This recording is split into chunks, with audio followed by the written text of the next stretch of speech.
Hare Krishna. Om Namo Bhagavate Vasudevaya.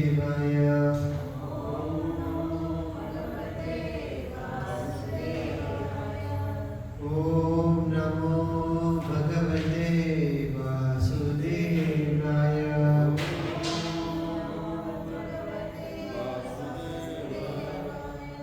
Om Namo Bhagavate Vasudevaya.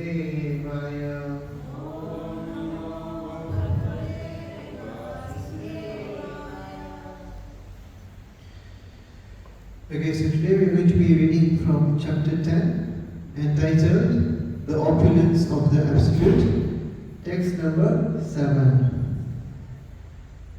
Etam vibhutim yoga cha mama yo viti tattvataha so avikalpena yogena yujyate na atra samshayah etam vibhutim yogam cha mama yo veti tattvataha so avikalpena yogena yujyate natra samshayah etam vibhutim yogam cha mama yo veti tattvataha so avikalpena yogena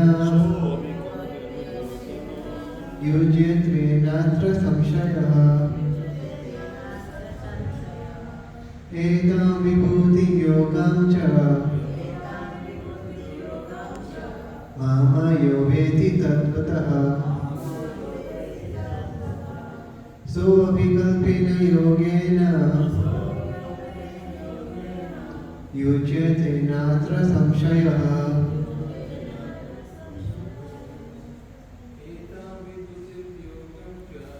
etam vibhutim yogam cha mama yo veti tattvataha so avikalpena yogena yujyate natra samshayah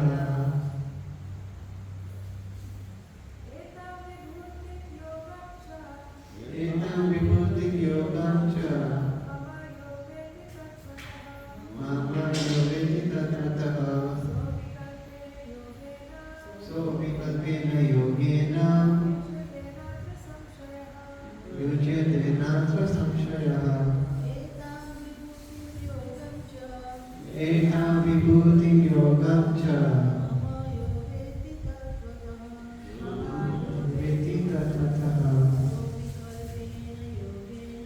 so avikalpena yogena yujyate natra samshayah etam vibhutim yogam cha mama yo veti tattvataha so avikalpena yogena yujyate natra samshayah. What for translation?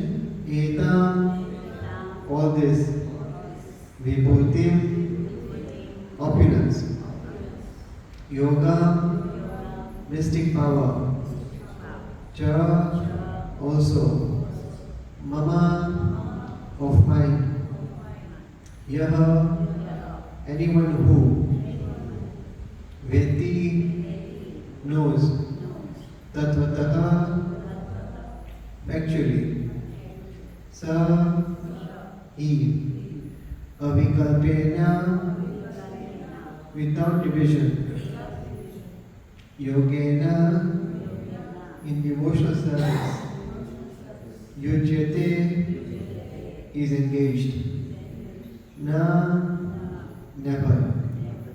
Atra, here. Shamsayaha, doubt.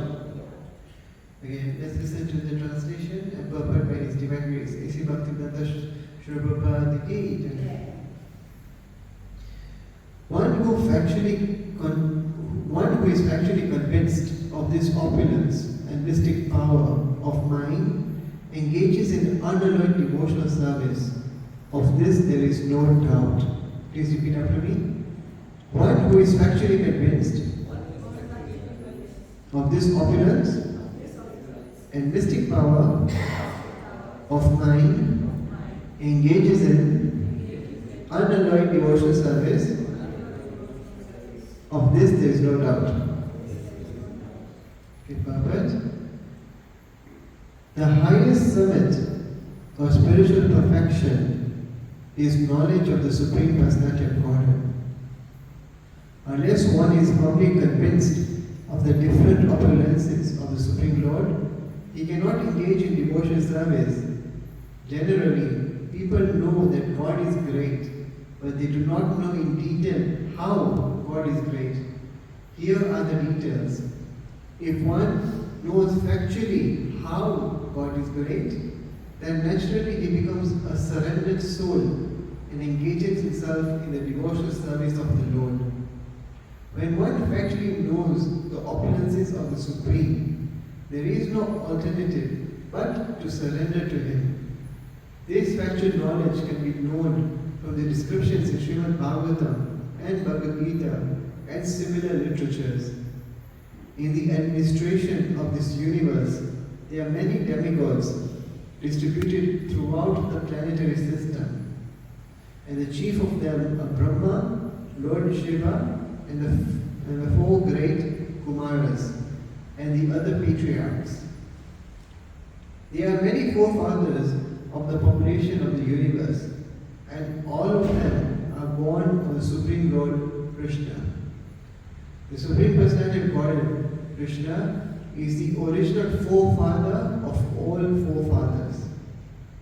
These are some of the opulences of the Supreme Lord.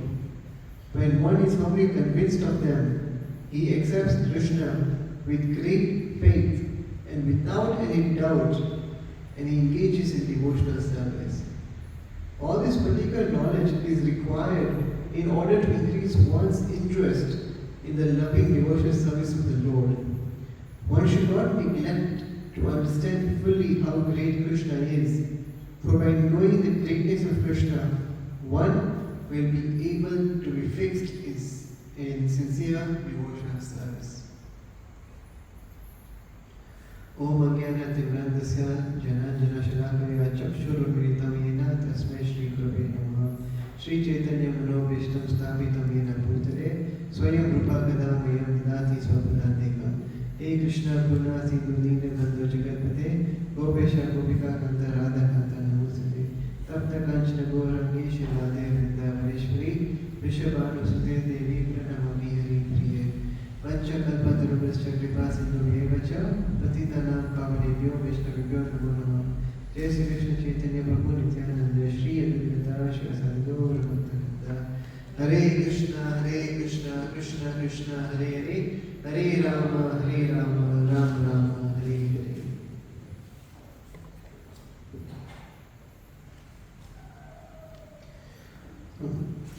Eta vibhuti yogam cha mama yoveti tattvaha so vikalpena yogena yujyate natra samshayah. Okay, so before we tackle this shloka, there's a bit of a recap, so we understand the flow of the information and how it relates to the shloka. So in 9.34, the last verse of the last chapter, Krishna concludes by saying that one should always think of him, become his devotee, worship him, and offer obeisances to him. And he's given this in this particular order because, at the very least, if one at least starts offering obeisances, then once one continuously offers obeisances, he will then get a taste to actually worship And once one actually starts worshipping the Lord, he will get taste to become a devotee of the Lord. And once one becomes a purified devotee of the Lord, at that pure state of pure devotional service, one will keep on thinking of Krishna at all times. So to constantly remember him, Krishna then explains in the 10th chapter that all his opulences, he describes all his opulences, all his prominent opulences. His opulences are innumerable because he himself is limitless. So his opulences are also limitless. But Krishna gives a list of his prominent opulences. And what are these opulences? These opulences, they act like an incentive device. They incentivize one to submit themselves to the Lord, and that He is the only one worth worshipping. So these are like windows or just a bit of a peek into Krishna's mystic powers, into his inconceivable powers and nature. This will incentivize us to submit to the Lord. All these opulences are meant to make us want to submit ourselves, to surrender ourselves, and to get to the point of at least trying to first offer obeisances to the Lord. Because once you start offering obeisances to the Lord, and you see, we saw in 9:34, then it goes up in that ladder and until you become a pure devotee. So in the first and second text of this chapter, Krishna says that let me tell you more about my qualities, about my opulences. Because no one knows Krishna better than himself. Only he can reveal knowledge about himself. And he reveals it to those who are devotionally inclined. He says to Arjuna that I am going to tell you this knowledge because you are my dear friend. He is not giving this knowledge to any person. He is giving it to people who are devotionally inclined. And he further says that even demigods cannot understand Krishna through their mental speculation. So one can only know Krishna if that person has got his mercy. He's got his mercy, or he's got his bona fide representative's mercy, that is the spiritual master. Only then will one be able to understand Krishna. Otherwise, it's impossible to understand Krishna through our mental exercises. It can only be understood through the mercy of Krishna or Guru. And then in 10:3, he says that only liberated souls can understand Krishna. And what do we mean by liberated? It means that these are the ones that are already free from the sinful reactions of this world. That's what it means to be liberated. It means to not be having any sinful reactions. And that can only happen when one is a pure devotee of the Lord. So now we come to this shlok, and the gist, the crux of this shlok is that when you accept Krishna's powers, that will lead to surrender. Accepting Krishna's powers leads to surrender. An example of this is a child is easily surrendered to their parents because they have unflinching faith on the parents' ability to provide for them. And everyone in this world surrenders to things or people. This is a fact. It can be observed in everyone. Because everyone is anxious for their well-being and they surrender to different objects or people to find protection or comfort. So what are the things that people of this world normally take shelter of? One could be money, one could be parents or teachers, others could be like professional health people, like lawyers, therapists, and all these different professionals. But Krishna says that I am the source of all. So how do we understand this? So money. Krishna is also Narayan, and Narayan's wife is Lakshmi, the goddess of wealth and fortune. So wherever Krishna is, that is where goddess Lakshmi is, or the goddess of fortune is residing. It says even in the Gita that Sanjaya said that because Krishna is on Arjuna's side, all good fortune is on his side.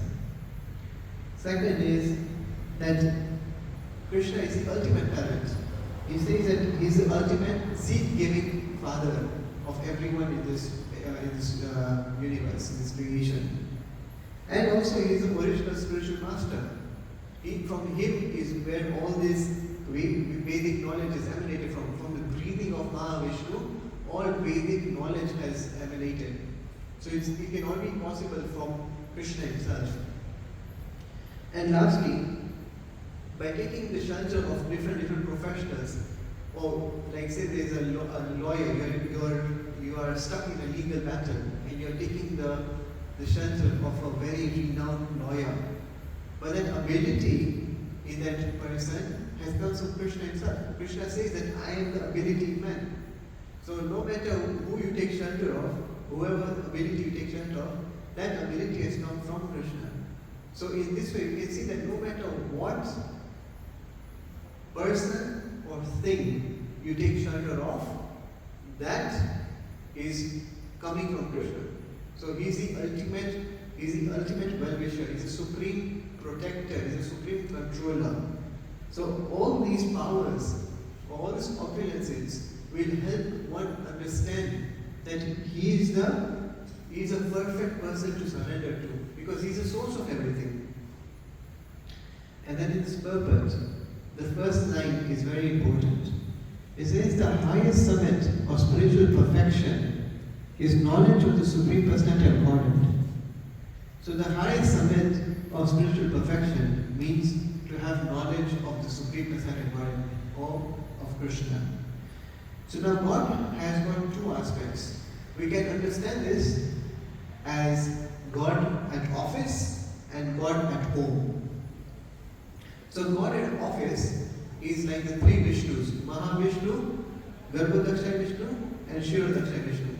They are the ones who create and maintain this material world. And God at home is Krishna.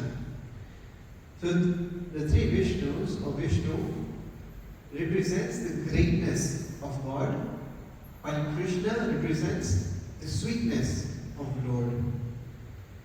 And from greatness, what is highlighted is the Ishwarya, or the opulences of the Lord. And from the sweetness, we have the Madhurya, or the mellows of the Lord, the loving relationships of the Lord. So this shloka focuses on the greatness aspect, on the God at office side of it. So what is the purpose? The purpose of all these opulences is to give one information about how God is great. And knowing this, knowing how God is great, that will help us increase our faith in the ability of God. And this building of faith, or Shraddha, this is the first step in spiritual evolution or spiritual consciousness. Having Shraddha is the first step. By having Shraddha, then only can you progress more and more into spirituality. Without Shraddha as a stepping stone, nothing will happen. And all these opulences are meant to rekindle this Shraddha in everyone. To kindle the fact that only Krishna is our supreme shelter. And that faith will then kickstart the journey of spiritual evolution. And also these opulences that we see in everyday life, they will help to trigger our mind to remember Krishna constantly at every moment. Like for example, you'll see ahead that Krishna says that I am the taste of water. Is there any day that one person goes without actually drinking water? Is there one day where people go the whole day without drinking water? No, you have to drink water. And Krishna says, I am the taste of water.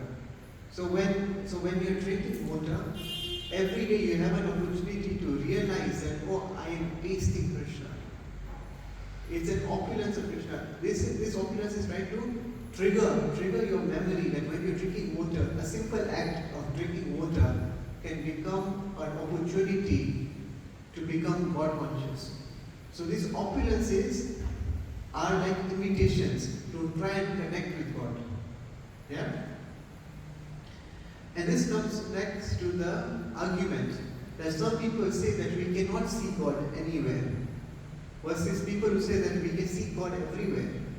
Like, how can we reconcile this? How can some people say that they cannot see God anywhere, and then there's some people who can say they can see God everywhere? So seeing God is not dependent on our material eyes, but about realizing His presence through purified consciousness. So our eyes are so imperfect, they cannot even look at the sun directly. They cannot even look at one sun directly in the sky. And it is said that Krishna's bodily effulgence is like a million suns rising at the same time. Now imagine, you cannot even see the effulgence of Bhagavan with his eyes. So how can you be able to see Krishna directly with his eyes? It is not possible. But it is possible to see Krishna through purified consciousness. So we have a purity of consciousness from 0% to 100%. Now 0% is a completely material viewpoint of the world, and at 100% we have a completely spiritual viewpoint of the world. So, for example, a person who has got material vision will come and look at the deity of Bhagavan and say that this is just stone, marble, wood, it is matter, it's nothing, this is matter. While a completely spiritual vision will see God in this deity. This is a very true story. Srila Prabhupada one time had gone to a center, I can't remember where, but he was taking darshan of Krishna, and he was very sad. And he said, he called the temple president, he said, come here. He said, why are they looking very thin? Why are they looking very thin? And the temple president is like, no, they're not thin, they're the same as they were. But Prabhupada said, no, they are very thin, there's something wrong.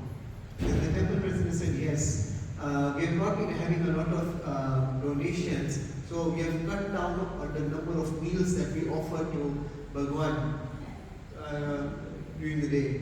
So he's not getting enough food. And so Prabhupada said, yes, I can tell, I can see that he is weak. I can see he is weak. So how is that possible? Prabhupada, having very 100% pure vision, is able to see Bhagavan in the deities, while any person on the street might just look at it and see it's just stone or marble or something like that. It's based on the purity of the consciousness that you can see God. Similarly, this Bhagavad Gita, somebody else outside the street will say that this is a fictional book, it is mythology. But a devotee will be like, no, this is priceless for us. It is actually Bhagavan speaking to us. It is a word of God.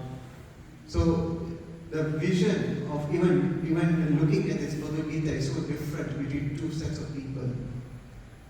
And some people say that, oh, having spiritual experiences, this is nothing but just an imagination of the mind. But for people who are practicing spirituality, such experiences, such ecstasy is actually the opportunities within connecting with the divine presence. So from what we understand from this is that we don't see things as they are, but we see things as we are. Our level of consciousness will determine what we understand from a certain particular object. And to understand this a bit further, there's this very nice story. There was once a devotee, a Ram Bhakt, and he was reciting a discourse on the Ramayana, Wherever there is Ram Katha, that place Hanuman is always there. So Hanuman was there in the audience. And this Ram Bhakta said that, he was describing the pastimes of Sita Mata in the Vatika gardens in Lanka. And he said that the flowers there were white in color. They were white in color. Like the purest white you could think of. And then Hanuman listened to this like, okay. And then after the katha was over, Hanuman approached this Ram Bhakt and he said that I like your entire katha, but I have one small correction to make. That those flowers that you said were white were actually red. They were not white. And then this Ram Bhakt said that no, they were white. My spiritual master told me that they were white in color, so they were white in color. And Hanuman was like, but I was there in the Vatika garden, and I know that they were red in color. So this Ram Bhakt said, no, you are mistaken. You might be Hanuman, but the flower was white in color. But Hanuman was like, no, this cannot be. So he said, let's go to Sita Mata. So Ram Bhakt said, okay, we go. So Hanuman took the Ram Bhakt and went to Sita Mata. And Hanuman asked Sita Mata, remember that time when I came to save you from Vatika gardens, those flowers next to you, they were red in color? And Sita Mata says, no, they were actually blue in color. So now here's this confusion. The Ram Bhakt is saying it's white in color. Hanuman is saying it's red in color. And Sita Mata is saying it's blue in color. Now how do we solve this? So Sita Mata said, no, let's go to Ram himself. And we ask him. So then all three of them reached Ram Bhagwan. And Ram Bhagwan said, yes, what can I do for you? And Sita Mata said, there's a bit of confusion here. That your Bhakt here is saying that the flowers in the Vatika garden were white in color. Hanuman is saying that they are red in color. And I'm saying that they are blue in color. So who is right? And then Ram says, all three of you are right. They're like, okay, this is more confusion. How can we all three be right? So then Ram explained that, Sita, you saw that the flowers were blue in color because you were constantly crying.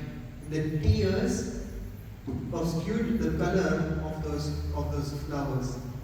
So they were actually white, but because you were constantly crying, the tears made that flower look like blue to you. And then he said, Hanuman, you are so angry at seeing Sita in this mood that your eyes will become red, and so you saw that the flower was red. But actually, the Ram Bhakt is right, it was white in color. So, the same object, a flower, a white flower, but it is seen differently by different people.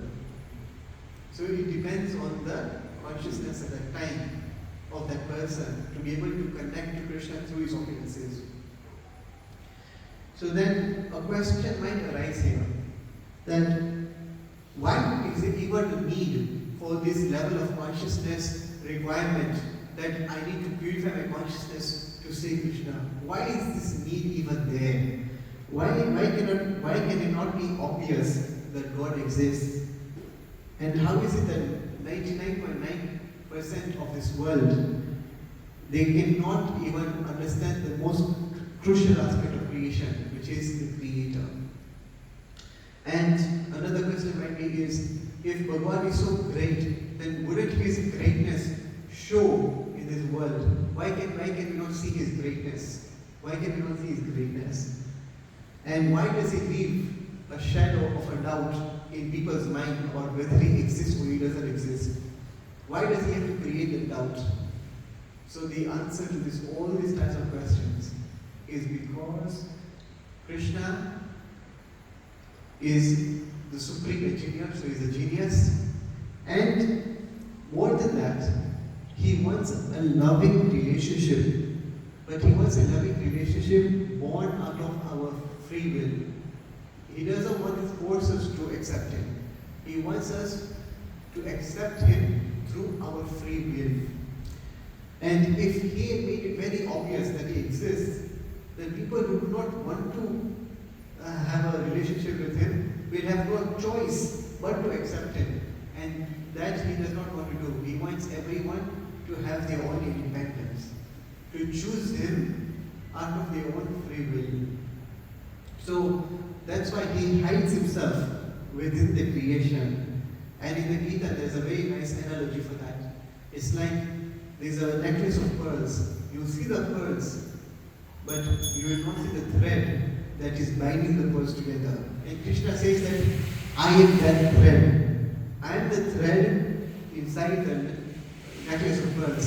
You will only see the pearls, but you will not see the thread. So Krishna hides Himself within the creation and makes it possible to at least entertain the proposition of atheism and explaining the universe in a purely mechanistic way. So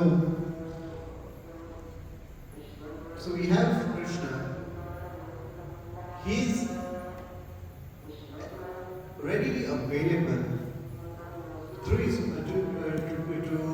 experience Him through His opulences. But it really depends on our consciousness to be able to understand and connect with Krishna. And so this process of Krishna consciousness is a process of purifying our consciousness from a material level to a more and more spiritual level, so that we can start to recognize and connect with Krishna through His greatness or even through His sweetness. We need both. We need greatness to be able to have a firm conviction that Krishna is the supreme shelter. And we need the sweetness to be able to have a loving relationship with Him. So that is why even in the Bhagavatam, the first 9 cantos, they are all describing Bhagwan's greatness. And then once you really fully understand Bhagwan's greatness, and then you can fully submit yourself to Him, that's when the sweetness of the Lord, which is described in the 10th canto, can really make sense. So you have to really understand the greatness of the Lord to be able to appreciate His sweetness. So it's very logical that you have to go through in the Bhagavatam, go through all the 9 cantos first to really understand the greatness before you can come to the 10th canto and go directly to sweetness. Because if we do not understand the greatness, we will definitely misunderstand His sweetness. And that is what many people, many